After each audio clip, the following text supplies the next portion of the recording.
Nah sekarang bagaimana kita memaknai kepercayaan yang kita terima berdasarkan Lukas pasal 16 ini. Yang pertama saudara, dari ayat yang ke-10 kita dapat menemui bahwa yang pertama adalah kita perlu untuk belajar setia. Katakan sama-sama setia. Iya. Saudara bicara tentang kesetiaan, di dalamnya ada yang namanya ucapan syukur. Ya, bicara tentang kesetiaan, di dalamnya ada pengucapan syukur. Maksudnya seperti apa? Begini saudara. Orang yang mengucap syukur berarti dia setuju atau sependapat dengan apa yang terjadi dalam hidupnya. Sependapat dengan Tuhan pasti. Ya. Orang yang mengucap syukur artinya orang yang setuju dengan apa yang Tuhan buat dalam hidupnya. Sekalipun apa yang saudara alami, apa yang saudara lihat hari ini tidak sesuai dengan ekspektasi kita. Tapi waktu kita mengucap syukur artinya kita percaya dan kita bersyukur. Artinya kita menyetujui apa yang Tuhan perbuat dalam hidup kita adalah baik adanya. Ya. Saya masih ingat saya punya teman sekolah Alkitab. Ya. Waktu itu kurang lebih di tahun sekitar 2018 mungkin, 2017. Teman saya itu suka buat konten di sosial media sambil main gitar. Dan dia punya hashtag itu mengucap syukur selalu. Ya. Tapi kayaknya sekarang saya jarang lihat hashtagnya sekarang. Gitu. Mungkin dia udah ganti tagline ya. Yang ketawa berarti tahu siapa yang saya maksud ya. Puji Tuhan. Yang belum tahu coba lihat di sosial medianya. Nanti akan ketemu saudara. Ya. Orang yang mengucap syukur artinya orang yang percaya dan setuju bahwa segala sesuatu yang terjadi di dalam hidupnya adalah baik menurut pemandangan Tuhan dan mengikutinya. Ya. Makanya di ayat yang ke-10 Yesus berkata kalau kita setia dalam perkara kecil, kita akan setia juga dalam perkara besar. Namun Yesus juga mengatakan sebaliknya, jika kita tidak benar dalam perkara kecil, kita juga tidak benar dalam perkara besar. Kemarin dalam doa pengerja saya menyampaikan begini saudara, bahwa setiap pelayan Tuhan, setiap pengerja yang ada di gereja ini perlu untuk mempersiapkan ibadah dengan sebaik-baiknya. Ya. Baik itu ibadah raya, baik itu ibadah kids, ibadah remaja, ibadah pemuda, ibadah tengah minggu, ibadah cell group, doa pagi dan lain sebagainya. Mungkin yang hadir tidak banyak, ya. Tetapi saudara, kita perlu untuk mempersiapkan ibadah dengan baik. Ya. Kenapa saudara? Ya karena firman Tuhan ini. Kalau kita sudah setia dengan hal-hal yang kecil, dengan hal-hal yang jumlahnya sedikit, maka ketika Tuhan mempercayakan hal-hal yang besar kepada kita, kita pun juga bisa bertanggung jawab di dalamnya. Kita pun juga bisa setia dengan perkara tersebut. Ya. Dan dalam dunia pekerjaan pun juga sama saudara. Apapun yang dipercayakan kepada kita, lakukanlah dengan setia. Mungkin kalau kita bekerja di posisi sebagai karyawan, sebagai staff begitu ya. Mungkin kita dalam hati bisa berkata, ini manajer suka merintah-merintah doang nih. Coba dong sekali-kali dia lakukan. Saudara pernah nggak berpikir bahwa mungkin saja sebelum dia jadi manajer, dia juga pernah jadi staff. Mungkin tidak di perusahaan itu, tapi di perusahaan yang sebelumnya. Ya, ketika dia berbicara atau ketika dia menyampaikan perintah atau ketika dia menyampaikan sesuatu, percayalah bahwa apa yang dia sampaikan itu atau apa yang dia perintahkan itu adalah hal yang baik untuk kita sebagai bawahannya lakukan. Karena dia sudah pernah melalui fase itu sebelumnya. Ya. Tapi kalau kita sebagai karyawan, sebagai staf yang punya cara pikir yang agak lain, kita akan berpikir bahwa ini atasan gua nggak benar. Kerjanya cuma merintah-merintah doang. Kerjanya cuma ngomong doang. Gitu. Saudara, kalau kita tidak setia dalam hal yang kecil, maka kita juga tidak setia dalam hal yang besar. Kadang-kadang mungkin kita berpikir, contoh, nanti kalau uang saya udah banyak, saya akan melakukan ini, dan ini. Saudara, ingatlah selalu bahwa prinsip dalam kerajaan Allah adalah ketika kita dipercayakan hal yang kecil, ketika kita setia mengurusnya, maka dalam hal yang besar pun kita juga mampu untuk bisa mengurusnya. Ya. Kemarin saya juga ceritakan bahwa kita pernah ada ibadah jam 7:30 pagi dan jam 10. Ya. Kenapa saudara? Karena ibadah yang pagi walaupun jumlahnya tidak banyak, tapi kita bisa belajar mempersiapkan diri. Saya tetap menyampaikan bahwa sekalipun jumlah jemaat yang hadir tidak terlalu banyak, tapi tetap melayani dengan sebaik-baiknya. Dengan semangat yang sama. Supaya apa? Supaya kita punya motivasi ini benar. Bahwa kita melayani Tuhan. Ya, sekalipun di hadapan kita juga kita sedang melayani manusia. Jangan sampai kita sebagai seorang pelayan Tuhan, sebagai seorang hamba Tuhan, waktu kita melayani, kita justru kedapatan berbeda. Waktu jemaatnya banyak, kita semangat. Tapi waktu jemaatnya sedikit, kita ya sudah sekedarnya aja. Ya. Mentalitas seperti ini harus dibangun, saudara. Ya. Kenapa? Karena Yesus bilang belajar untuk setia dalam hal yang kecil. Karena waktu kita setia dalam hal yang kecil, maka kita pun juga pasti siap dipercayakan hal yang besar. Ada satu istilah yang mungkin seringkali kita dengar, yaitu rumput tetangga itu lebih hijau. Ya. Kalau kita mendapati rumput tetangga lebih hijau dari rumput kita, maka yang perlu kita lakukan adalah bukan pergi ke rumput tetangga itu. Yang perlu kita lakukan adalah mengerjakan rumput kita sendiri dengan lebih baik lagi. Mungkin kita perlu memperhatikan rumput kita, perlu merawatnya, perlu menyiramnya, perlu memupuki lebih lagi. Supaya apa? Rumput kita pun juga lebih hijau dari rumput tetangga. Maka belajarlah untuk bertanggung jawab, untuk melihat apa yang sedang Tuhan percayakan kepada kita pada hari ini. Ya, belajarlah untuk setia dengan apa yang sedang Tuhan percayakan kepada kita hari ini. Kalau saudara masih merasa, wah Pak sekarang ini saya masih orang biasa, saya masih banyak kekurangan dan lain sebagainya.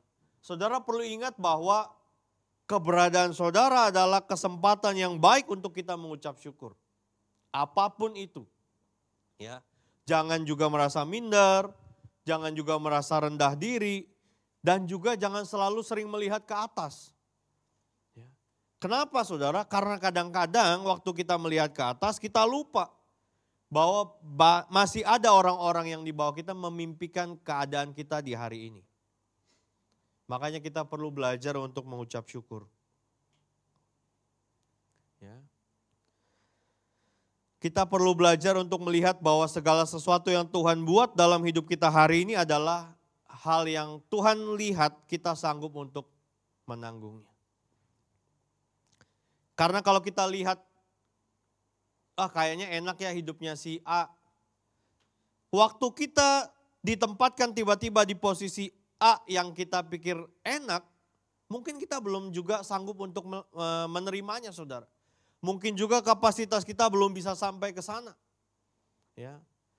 Sekarang misalnya contoh, kita melihat satu gereja yang besar di Jakarta, misalnya katakanlah GPCC. Ya. Dengan jumlah jemaat yang ratusan dan ribuan. Sekarang coba saudara bayangkan kalau tiba-tiba itu semua ditimpakan kepada kita hari ini. Siap nggak kita untuk mengurusnya? Nggak siap saudara. Ya. Apalagi kalau semua tanya Pak Gembala, waduh repot saudara. Ya. Artinya ukuran yang ada pada kita hari ini adalah kesanggupan yang kita bisa kelola menurut pemandangan Tuhan. Maka dari itu belajarlah untuk bisa tetap setia. Ya. Dan kesetiaan itu tidak boleh berubah karena orang dan karena keadaan saudara. Kalau memang kita dasarnya setia ya setia. Kita pun yang sedang di atas, yang sedang berlebih pun juga jangan lupa untuk bersyukur. Ya, kenapa? Karena kita pernah melewati fase-fase dari bawah bersama dengan Tuhan. Kita bisa lewatin semuanya itu. Jangan juga kemudian menjadi orang yang sombong atau menganggap remeh atau menganggap hina orang yang ada di bawahnya. Lu ke gereja cuma naik motor. Hal-hal yang seperti ini saudara, itu membuat kita menjadi lupa bahwa semua yang kita miliki adalah milik Tuhan. Saya bersyukur bahwa di gereja ini kita semua memiliki keberagaman. Ya, keberagaman suku, keberagaman pekerjaan, profesi, latar belakang pendidikan, dan lain sebagainya. Kenapa saudara? Karena kita bisa belajar.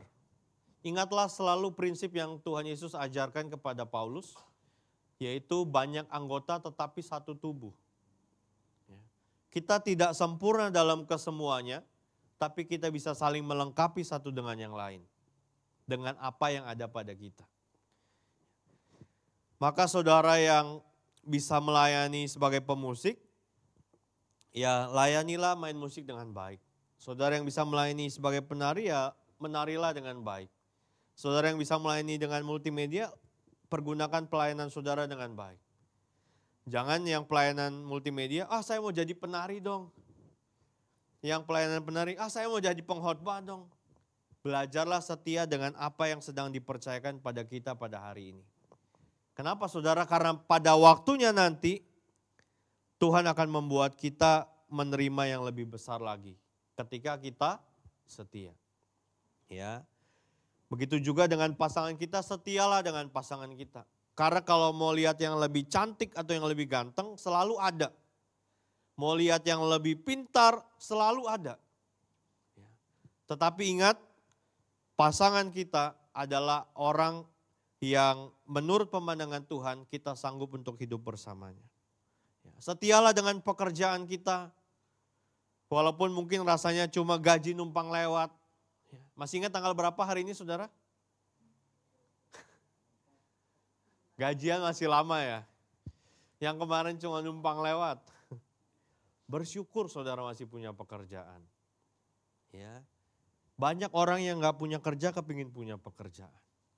Saudara yang sekolah mengucap syukur. Ya. Saya cukup kaget kemarin istri saya tiba-tiba nunjukin, pertamanya istri saya menunjukkan ekspresi, wah kaget dong saya, ada apa nih? Terus dia nunjukin WA, wah tahu gak saudara apa isi WA-nya? Isi WA-nya adalah tagihan uang sekolah untuk tahun depan, Juli 2025. Weh, agak lain nih sekolah nih. Ya. Jika bayar 1 tahun langsung, gratis 1 tahun. Dan naiknya luar biasa juga. Saya bilang sama istri saya, naiknya gaji saya sama naiknya uang sekolah si Faye, gedean naik uang sekolah si Faye ya. Tapi mengucap syukur. Kenapa? Karena saya percaya Tuhan sanggup untuk menyediakan. Ya, jadi waktu kita mengucap syukur kita percaya bahwa Tuhan melihat kita itu sanggup. Amin saudara. Jadi setialah dengan apa yang sedang dipercayakan Tuhan kepada kita hari ini. Saudara yang bekerja, bekerjalah dengan setia. Saudara yang melayani, layani Tuhan dengan setia. Ya. Karena ketika kita setia dengan apa yang dipercayakan Tuhan pada hari ini, Tuhan bisa mempercayakan lebih kepada kita yang lebih besar lagi. Maka belajarlah untuk tetap setia. Yang kedua saudara, melihat di ayat yang ke-11 dan yang ke-12, dari Lukas pasal 16 tadi dikatakan bahwa jika kau tidak setia dalam hal mamon yang tidak jujur, siapakah yang akan mempercayakan kepadamu harta yang sesungguhnya? Ayat 12 berkata, jikalau kamu tidak setia mengenai harta orang lain, siapakah yang akan memberikan hartamu sendiri kepadamu? Saudara, tidak ada jalan instan menuju keberhasilan. Ya, tidak ada jalan instan menuju keberhasilan. Kemarin saya membaca satu status di sosial media teman saya, dia berkata begini. Jika tidak berhadapan dengan Goliat, maka Daud tetaplah menjadi seorang penggembala kambing domba ayahnya. Tapi ketika Daud berjumpa dengan Goliat, Daud bisa menjadi seorang raja yang luar biasa. Ketika Yusuf tidak mengalami posisi di mana dia harus dijual, maka dia akan tetap menjadi seorang anak kesayangan bapaknya di rumah. Tapi karena Yusuf harus mengalami dijual, dihianati dan lain sebagainya, maka Yusuf bisa menjadi orang nomor 2 di Mesir. Jadi, apa yang sedang kita alami hari ini saudara, sekalipun kita tidak mengerti, tapi percayalah Tuhan sedang mempersiapkan kita untuk sesuatu yang lebih baik di waktu yang akan datang. Ya. Jika Yesus tidak mati di kayu salib menyerahkan nyawanya dan bangkit pada hari yang ketiga, dia tetaplah menjadi seorang anak tukang kayu. Tapi karena Yesus mati, menyerahkan nyawanya di atas kayu salib dan dia bangkit pada hari yang ketiga, maka dia bisa menjadi juru selamat manusia. Karena Paulus sendiri pernah berkata, jika Kristus tidak dibangkitkan, maka sia-sialah iman kepercayaan kita. Jadi masa-masa yang tidak mudah yang kita alami hari ini, itu adalah jalan yang Tuhan sedang persiapkan untuk membawa hidup kita semakin lebih baik lagi. Yang paling penting bukan keadaan yang lebih baik, tapi karakter kita yang diubah menjadi lebih baik lagi. Saya suka sebuah filosofi yang disebut sebagai filosofi tangga. Ya. Tangga itu bisa membawa kita naik ke atas, tapi tangga itu juga bisa membawa kita turun ke bawah. Jadi di mana kita berpijak di sana, belajarlah untuk setia dan mengikuti setiap proses yang ada. Ya, jadi kepercayaan yang kita terima hari ini, kita maknai sebagai sebuah perjalanan, sebagai sebuah proses yang akan mengubah hidup kita. Ya, mungkin keadaannya belum berubah, tapi cara pandang kita berubah. Mungkin keadaannya belum menjadi lebih baik, tapi kita semakin mengerti kehendak dan isi hati Tuhan. Itu yang jauh lebih penting, saudara. Makanya kalau kita pernah sekolah, kita tahu di sekolah itu ada yang namanya ujian untuk bisa naik ke tingkat yang lebih tinggi. Ada nggak saudara nggak ujian tahu-tahu naik kelas? Nggak ada. Semua harus melewati ujian supaya bisa naik kelas. Maka setiap ujian yang diizinkan Tuhan terjadi dalam hidup kita, tujuannya adalah untuk mengubah karakter kita menjadi pribadi yang lebih siap untuk kita menerima yang lebih besar daripada Tuhan. Ya. Jadi belajar untuk mengikuti setiap proses yang ada. Ya. Nggak enak, iya pasti. Ya. Kalau saya tidak belajar mengikuti proses yang ada, maka Irwan yang saudara kenal adalah Irwan yang saudara lihat hari ini sama seperti 14 tahun yang lalu di Terminal Pulau Gadung. Kenapa di Terminal Pulau Gadung? Karena setiap pagi jam 6 saya selalu naik busway di sana. Ya. Kadang-kadang saya berjumpa dengan beberapa anak Tuhan di sana sambil ngobrol. Ya. Kalau saya tidak mengucap syukur dan tidak mengikuti setiap proses yang Tuhan izinkan, saya tidak akan ada di hari ini saya ada, saudara. Saya mungkin masih tetap sama seperti yang dulu. Tapi belajar mengikuti setiap proses yang Tuhan izinkan terjadi.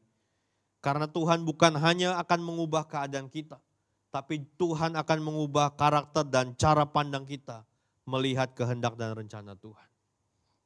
Apa yang kita tidak mengerti hari ini, percayalah suatu saat nanti kita akan mengerti. Makanya pada saat nanti ketika keadaan kita sudah diubahkan Tuhan, kita akan baru bisa mengerti dan berkata, oh ternyata yang kemarin itu ada maksud Tuhan. Saudara mungkin yang pernah mendengar cerita waktu saya terbakar api, ya. Kemarin saya baru ngomong dengan istri saya, oh ternyata kejadian itu membuat saya bisa menginjili orang dan membuat orang bisa kembali kepada Tuhan. Ya, dengan cerita, dengan kejadian yang sama. Ya, ada satu orang yang juga keluarganya mengalami kejadian yang sama. Dan dia juga sempat mengalami trauma yang hebat. Tapi waktu saya menceritakan kejadian ini kepada dia bahwa saya pun juga mengalami itu. Dan bersyukurnya dia bisa kembali kepada Tuhan dengan cinta yang mula-mula. Jadi segala sesuatu yang terjadi dalam hidup kita, hari ini kita tidak mengerti. Tapi suatu saat kita akan mengerti dan kita akan berkata, Tuhan itu baik. Ya. Jadi belajar untuk mengikuti setiap proses yang ada, karena Tuhan sedang mempersiapkan kita untuk menerima kepercayaan yang lebih besar lagi. Jadi kita harus maknai kepercayaan yang Tuhan berikan ini, dengan tetap mengucap syukur, setia dan mengikuti semua yang Tuhan izinkan terjadi. Yang terakhir saudara, bicara soal kepercayaan, kalau kita perhatikan di ayat yang ke-11 dan yang ke-12 tadi, kita melihat bahwa kalau kita tidak setia dengan apa yang dipercayakan kepada kita, maka kita tidak akan menerima apa yang sebenarnya menjadi milik kita. Ya. Saudara bisa melihat kembali di ayat yang ke-11 dan ke-12. Kalau kita tidak setia dengan harta orang lain, ya, kalau kita bekerja kan kita bekerja harta orang lain. Ketika kita tidak setia mengerjakan apa yang sedang dipercayakan kepada kita, maka pertanyaannya siapa yang akan memberikan kepada kita harta kita yang seharusnya menjadi milik kita. Jadi belajar untuk bertanggung jawab. Ya. Dalam setiap kepercayaan yang diberikan kepada kita perlu belajar untuk bertanggung jawab. Apa artinya bertanggung jawab? Dua hal, yaitu belajar untuk melakukan yang terbaik dan menghasilkan buah. Saya pernah ingat ketika Yesus mengutuk pohon ara. Saudara mungkin pernah ingat ceritanya, beberapa waktu yang lalu pernah ada yang mengkhotbahkan. Saya lupa tapi siapa yang mengkhotbahkan. Ya. Pada saat itu, waktu Yesus melihat pohon ara, oh Bu Esther yang khotbahin ya? Iya ingat saya. Hah? Pak Robi apa Bu Esther kayaknya? Ya udah nggak usah dibahas sekarang ya. Intinya waktu soal pohon ara, ya waktu Tuhan Yesus datang, ini pohonnya kok nggak berbuah. Lalu kemudian Yesus mengutuki pohon itu dan pohon itu menjadi kering dan mati.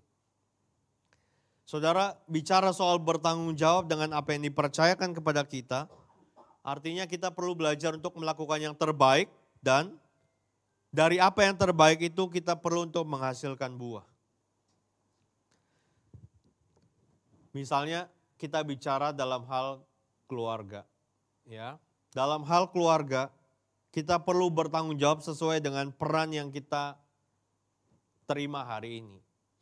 Sebagai seorang suami, sebagai seorang ayah, berperanlah sebagai seorang suami yang baik. Sebagai suami yang bertanggung jawab. Sebagai seorang ayah, jadilah seorang ayah yang menjadi teladan. Begitu juga sebagai seorang istri, sebagai seorang ibu, ya, jadilah seorang istri yang bijaksana, jadilah seorang istri yang mendoakan keluarganya, jadilah seorang ibu yang bisa menjadi contoh bagi anak-anak. Ya. Jadi dimanapun kita bisa berperan. Ya. Kenapa saudara? Karena faktanya sampai hari ini, masih saja ada orang-orang yang ingin punya keturunan tapi belum bisa punya keturunan. Karena satu dan lain hal. Ya. Tapi waktu saudara dipercayakan Tuhan untuk bisa punya keturunan, berperanlah sebagai seorang ayah dan sebagai seorang ibu yang baik. Ya. Berperanlah sebagai seorang suami, sebagai seorang istri yang bisa menjadi contoh bagi anak-anaknya. Kenapa? Karena pernikahan kita akan menjadi gambaran yang akan terekam dalam memori anak-anak kita tentang sebuah pernikahan. Bagaimana kita sebagai suami istri hidup bersama, itu akan menjadi sebuah rekaman bagi anak-anak kita dalam bayangan dalam benak mereka tentang sebuah konsep sebuah pernikahan. Jadi dimanapun dan bagaimanapun kita berperanlah sesuai dengan apa yang Tuhan percayakan. Begitu juga sebagai anak-anak. Ya.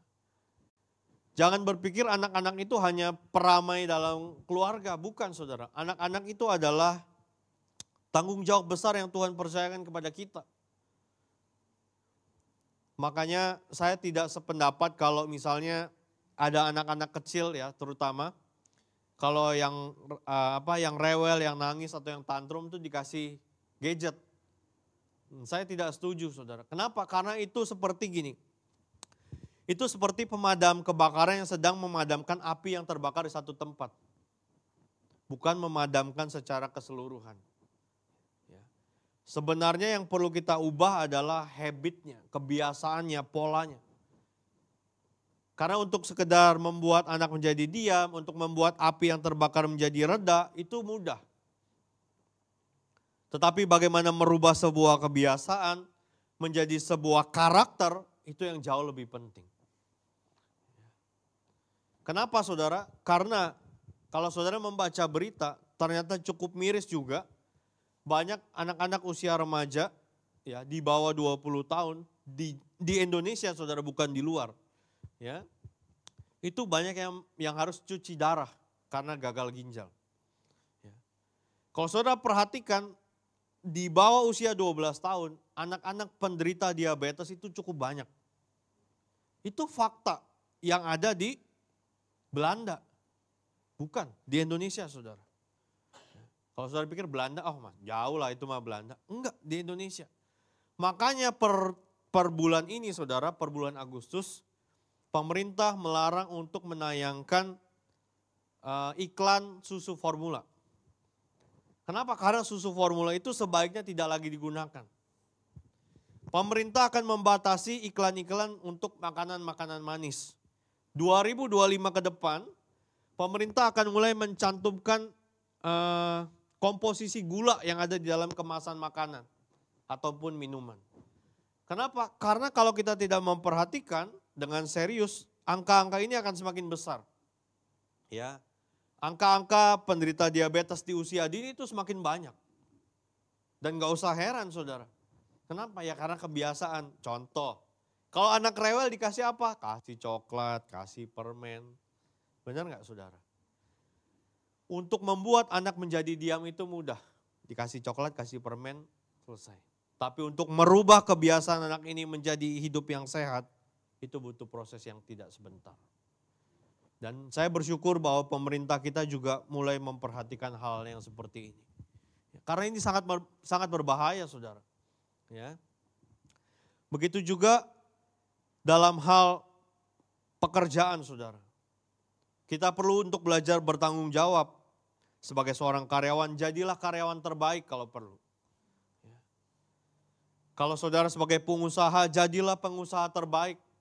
Yang memperlakukan karyawan dengan baik, yang memperlakukan pelanggan dengan baik. Jadilah yang terbaik di tempat, di area di mana Tuhan percayakan kepada saudara. Kenapa, saudara? Karena kayak misalnya contoh tadi dalam hal keluarga, ketika suami bertanggung jawab, ketika istri bertanggung jawab, ketika anak-anak bertanggung jawab, maka masalah apapun yang ada dalam keluarga itu, semua pasti akan bisa dilalui dan diselesaikan. Yang penting masing-masing bertanggung jawab. Begitu juga di gereja dalam pelayanan. Ya, ketika kita bertanggung jawab dengan apa yang dipercayakan kepada kita, maka pelayanan pekerjaan Tuhan pun dapat berjalan dengan baik. Yang dipercayakan melayani, ya layanilah dengan baik. Maka disinilah pentingnya untuk kita berperan, bukan baperan. Ya. Kedengarannya agak mirip tapi maknanya beda. Sebagai seorang pelayan Tuhan, sebagai seorang pribadi, sebagai seorang pekerja, sebagai seorang pengusaha, sebagai seorang suami, sebagai seorang istri, sebagai seorang anak, masing-masing kita harus berperan. Bukan baperan. Bilang sama kiri kanannya, jangan baperan ya.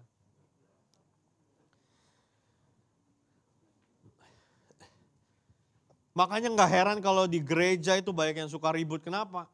Ya suka baperan. Dikit-dikit baper, dikit-dikit baper. Kita harus menjadi orang-orang yang berperan. Dalam apapun yang kita bisa, dalam apapun yang dipercayakan kepada kita, belajar untuk berperan. Yang terakhir, saudara, kita perlu bertanggung jawab juga dengan kesehatan kita. Ya. Saudara bersyukurlah kalau hari ini saudara semua masih dalam keadaan baik dan sehat. Ya. Saudara harus bersyukur. Tadi pagi Pak Sinto tanya, Pak Gem bentar lagi umur berapa? Saya sebut. Kata Pak Sinto, oh masih muda. Masih muda itu tetap juga harus menjaga kesehatan. Ya. Kenapa, saudara? Karena waktu saya periksa mata, saudara, saya cukup kaget karena mata saya itu yang kiri -1,5, yang kanan kan -4. Tapi waktu periksa, ternyata yang kiri udah -2,5, yang kanan -5, dan udah mau tanda-tanda plus. Terus yang bikin kacamata ketawa. Umur berapa, Pak? 39. Masih muda kok udah plus.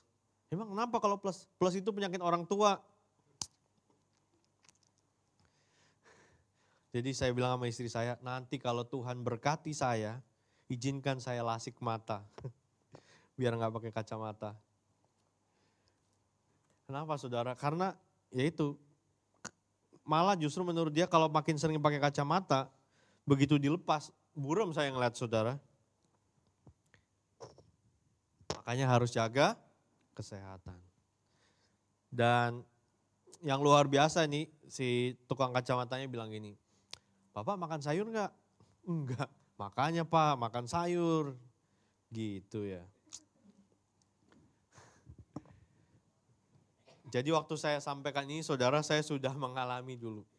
Ya belajar untuk menjaga kesehatan. Saya mulai pakai kacamata itu karena saya mulai menyadari kecelakaan itu bisa terjadi kapan saja waktu berkendara. Ya. Karena makin malam tuh saya makin gak kelihatan jalanan. Jadi harus pakai kacamata. Ya. Jadi kita perlu bertanggung jawab dengan kesehatan yang Tuhan anugerahkan kepada kita. Belajar 3 hal saudara ya. Bicara soal kesehatan tuh belajar mengatur makan, belajar mengatur olahraga, dan belajar mengatur istirahat. Nah saya bersyukur anak-anak youth itu punya satu kebiasaan yang baik, yaitu olahraga. Ya badminton ya, biliar, itu olahraga, bagus. Nanti kapan-kapan bisa main basket bareng gitu, bagus. Ya. Kita harus budayakan kesehatan itu saudara. Nanti dengar-dengar 17-an kita mau ada lomba tarik tambang.